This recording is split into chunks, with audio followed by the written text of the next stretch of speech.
Welcome to That's Good Sports. I am Brandon. Drew Brees is not retiring, which means Russell Wilson gave up his starting spot at the Pro Bowl for nothing, Perna. Now maybe Russell just needed a little extra time to get used to the way his helmet felt with all of that new luscious hair. Drew Brees currently leads Tom Brady with 547 touchdowns to 541 and has close to 3,000 more passing yards at 77,416 to Brady's 74,571. And today Brees announced via Instagram he will keep that statistical difference for at least one more year as he returns for 2020. Today, I will discuss the top offensive free agents according to NFLTradeRumors.com, and we know that not every scheduled free agent is going to leave their team, but I'm gonna do what you pay me for, and what every teacher tried to stifle. Use my damn imagination, all right? Free agents, landing spots, my guess is, that's good sports.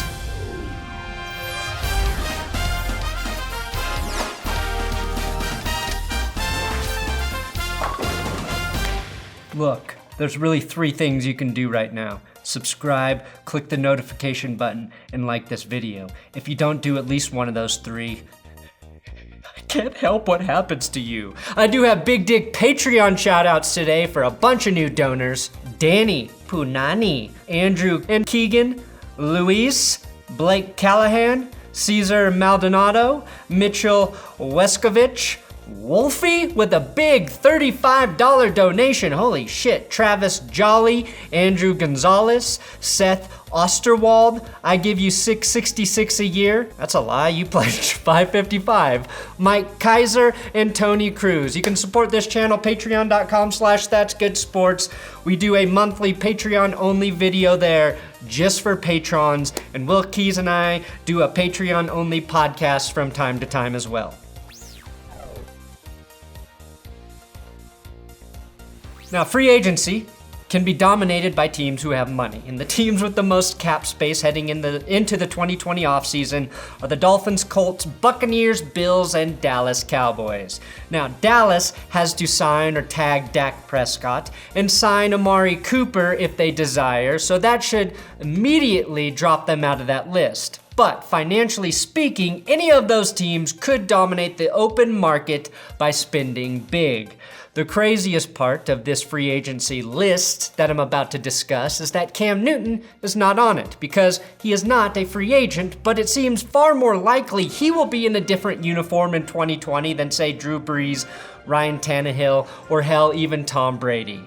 Half of today's episode is about free agent quarterbacks, which you almost never see in free agency. 2 years ago, I had a semi for the likes of Case Keenum and Kirk Cousins, who inexplicably hit the open market. This year's possible quarterback free agent class is nuts. Now, currently, the guy number one on the list that I looked at on the internet is Dak Prescott. And given the latest rumors of Tom Brady to the Cowboys, I feel okay about imagining a scenario where Dak leaves Dallas and Tom Brady takes over. Fuck it, send Dak Prescott to New England and Tom Brady to Dallas and give us the most hate-filled Super Bowl in football history with the Pats versus the Boys. Sorry, Saints, I didn't say pat the boys. Now, I think Dak, who's now saying he's worth $40 million a season, would be a perfect fit for the Indianapolis Colts. The Colts have the second most cap space right now with $86 million, a full $3 million less than the first team, the Dolphins. If you slide Dak into that offense, maybe pair Stefon Diggs with T.Y. Hilton, and you have a playoff team. That's how close the Colts are to being a dominant team in the league, I think. Here's the thing. I do not believe Dak Prescott will become a free agent, and I'm not sure anyone else does. In fact, the top three players on the NFL trade rumors list are misleading. Dak Prescott, Tom Brady, and Drew Brees. And the fact that Brees isn't number one is stupid, even though he played better than both Dak and Tom this last season. Brees played in 11 games and still threw more touchdowns than Tom Brady last season. That out of the way, Tom Brady's number two on this list. Personally, I think he would be a great fit in Guantanamo Bay or Alcatraz, but how about Tampa Bay, the city that just feels like prison? They have the cap space and big dominant wide receivers on the outside to catch his ducks, and 2 tight ends and 1 in O.J. Howard whose potential he can unlock, and I'm sure they can sign some white guy to play in the slot and catch 150 passes. Free agent Danny Amendola, maybe? Maybe. Here's the thing, nobody really knows what Tom Brady's gonna do in free agency. Hell, he won't even tell Ben Affleck what his plans are. Me and Matt texted him. I said, what's the deal? You going or you staying? And this is what we got back, an emoji. So I really have no information for you. Casey Affleck knows, but nobody gives a shit or thinks to ask him, even though he's a way better actor than Ben. The world is so cruel to us short Jesus looking like men. The Raiders have reportedly been willing to offer Tom Brady $60 million for 2 seasons. Now I mentioned Dallas, but I really don't think they are in play, and I don't think Tom Brady will play for the Chargers, who have one of the smallest fan bases in the league. Now personally, I think he goes back to the Patriots because he's a coward. And as competitive as he says he is, he's enjoyed an entire career of playing on easy mode in the AFC East. If he leaves for any other division, he's going to have at least to play on normal or medium difficulty. If he signs in the AFC West with the Raiders, he will be the 2nd most popular quarterback in that division. 3rd if Patrick Mahomes doesn't retire, and there's no way he's excited by the challenge of trying to defeat the Chiefs twice a season without Bill and Josh holding his hand through the game. Besides watching Brady crash and burn in another uniform, the best part of Tom Brady playing for another team in 2020 would be just to see how sad Julian Edelman is catching passes from another man. I'm going to skip Drew Brees at 3, who said he's retiring or returning to the Saints. And now we know he's not retiring, so by process of elimination, that means he's not retiring. But it would be fun to imagine him back with the Chargers, who drafted him 2 decades ago, especially if he beat the Phillip Rivers-led Colts in the playoffs and then won his 2nd Super Bowl by defeating Taysom Hill and the Saints. Oh, that would be awesome. So number 4, Ryan Tannehill, who seems like he'll stick with Tennessee. And I think that's honestly the best fit for both sides as long as they don't guarantee it beyond a couple of years. But what about sending him to, say, Chicago and making that a functioning offense in the Windy City? Allen Robinson is similar to A.J. Brown, and Tannehill could easily push them over the top and return to the playoffs if they are brave enough to get rid of Mitch Trubisky, which I doubt they are. There's still a chance he can kill that narrative and turn out to be better than Mahomes and Watson. That's right, Trubisky wasn't drafted too high. Then we have Amari Cooper, a big reason for the Cowboys' success on offense this last season and a half, but hard to pay given the Ezekiel Elliott contract and the potential Dak Prescott contract and a deep wide receiver draft class. Someone that could desperately use a guy on the outside. I don't know, the Green Bay Packers? They only have about $24 million in cap space, so they might have to get creative, but they could save a lot of money, about $8 million, by cutting tight end Jimmy Graham. Tom Brady didn't have any receiving weapons last year. Well, welcome to the last 3 seasons for Aaron Rodgers. Get him someone to throw the fucking ball to is what I'm saying. I'm also sort of skipping guard Brandon Scherf because I know you didn't click on this video to hear me talk about offensive linemen, but let's pretend he's gonna go to the Jets, who need as many good linemen as they can use if they don't want to lose Sam Darnold in a poltergeist-like situation. Which takes us to AJ Green, who did not play last season and would be a really good presence for a rookie quarterback in Joe Burrow, but that's boring as hell because they'll probably still suck next year anyway. However, it would be smart if the Bengals drafted Joe Burrow and then drafted cornerback AJ Green. But every day we get closer to the draft, it seems like Joe Burrow is less excited about playing for the Bengals. Apparently now Carson Palmer has warned him about how shitty the organization is and referenced the Cardinals. The Cardinals as an organization that wants to win in contrast to the Bengals. No, I mean, that's why I wanted out, is I never felt like the organization was really trying to win a Super Bowl. I then went and played for Michael Bidwell in Arizona, And Michael was all about winning. No, Joe. You don't want to eat that mixed spaghetti. That will kill you. Eat a winner like the Double Down Dog of Arizona.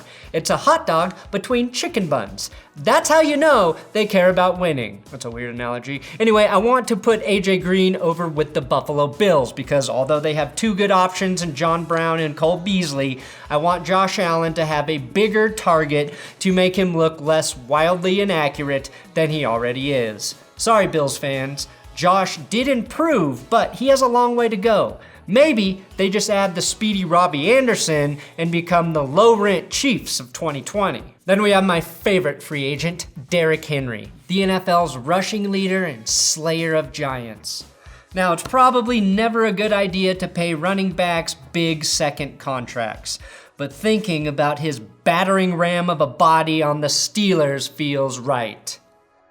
But also a little dirty, like a back massage from Big Ben or Mason Rudolph putting a Black Lives Matter sign in his yard when we all know he has his great-granddaddy's Klan uniform hidden in a secret compartment in his closet.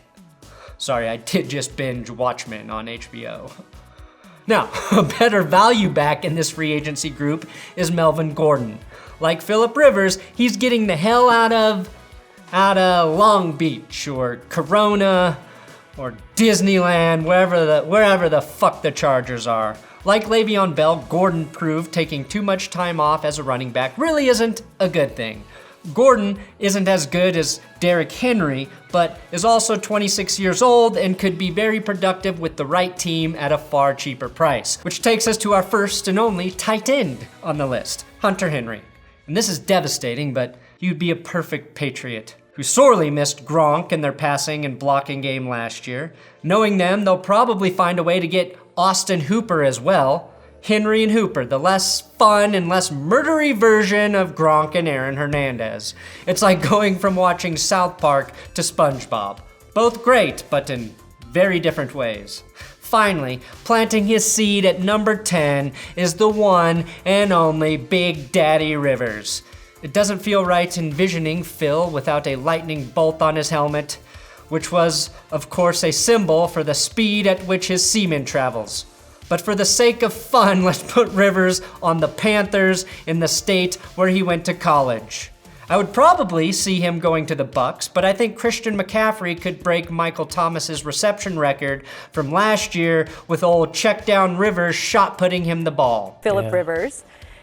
Do you have a landing spot for him? What are your thoughts on that divorce right there? I think he can go to the Colts. I don't know. And here's a couple wildcard guys, Taysom Hill, Teddy Bridgewater. This is a bizarre case because I'm not really sure how you would classify Taysom Hill, but he says he wants to be a franchise quarterback, and I'm sure one team will probably give him that opportunity. And for some reason, it feels like the Raiders. You don't even need to get rid of Derek Carr right away, but you can slowly incorporate Taysom Hill into the offense and transition over to him once they get tired of Carr, which they definitely will. And as a Mormon, you don't have to worry about him falling prey to the ungodly Sodom and Gomorrah that is the Las Vegas Strip. Equally interesting is Teddy Bridgewater, who is now reportedly seeking $30 million per season, which is astronomically high, and I probably like Teddy more than most. Teddy makes sense on every good team who just needs a quarterback to not throw 30 picks in a season.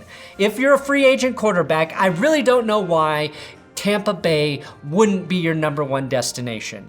Brees returning to the Saints really sets up the stage for a Bridgewater exit, as Taysom Hill can still be used in that offense as well every weekend and suffice as a backup if Brees gets hurt again, assuming they promise Taysom Hill the starting job once Brees actually retires. It's crazy. If you take guys like Bridgewater, Brady, and Rivers out of the equation, I'd be talking about tackles Jack Conklin and Anthony Costanzo, wide receiver Robbie Anderson, wide receiver Emmanuel Sanders, but they don't get attention because there's too many damn QBs. The Minnesota Vikings are also interested in trading Stefon Diggs, who the Denver Broncos are supposedly, allegedly interested in making a deal for. Patriots fans seem to think if Bill Belichick traded for Diggs, that alone would be enough for Tom Brady to return to New England. That also sounds like a personal nightmare, particularly if N'Keal Harry turns out to be good and they grab a tight end. But there are wide receiver needy teams who may be willing to give up a lot more than the Patriots for Diggs. The Steelers, the Las Vegas Raiders, the Seahawks again, and who the hell knows what the Colts and Dolphins will do with all of that money they have. Brady, Rivers, possibly Jameis Winston are all icons for their teams that could be putting on new jerseys or no jerseys at all next year. And the thought of that makes me feel older than when I spot a gray pube. Thanks for watching another episode of That's Good Sports. Please subscribe here on YouTube. If you're not subscribed on the tubes, you're gonna find more gray pubes than me.